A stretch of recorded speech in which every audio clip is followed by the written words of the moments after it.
Untuk tes swab tahap kedua setidaknya ada 25 tenaga medis yang dikerahkan. Mereka berasal dari Dinas Kesehatan Kota Makassar dan Kantor Kesehatan Pelabuhan kelas 1 Makassar. Ada sekitar 99 kru kapal KM Lambelu yang menjalani tes swab. Mereka yang dites merupakan kru yang belum menjalani tes pada gelombang pertama.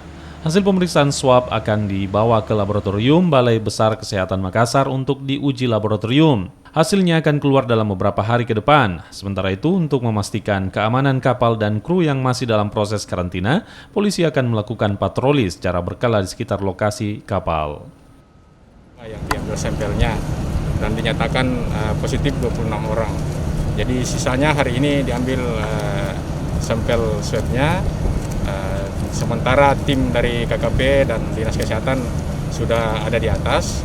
Kita tunggu sampai 3 jam ke depan karena ini lebih banyak dari yang kemarin.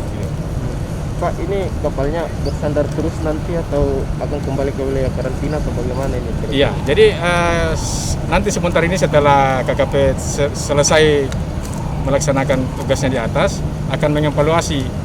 Dan untuk kapal selama di karantina, ya tentunya kapal berada di tengah laut.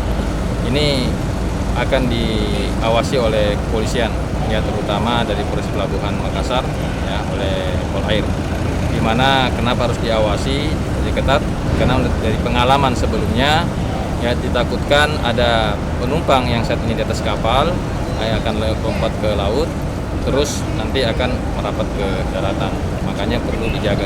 Ini juga memberikan pelayanan kepada mereka ya selama mereka karantina selama 4 hari ke depan, ya kita jaminkan rasa keamanan mereka selama berada di atas kapal.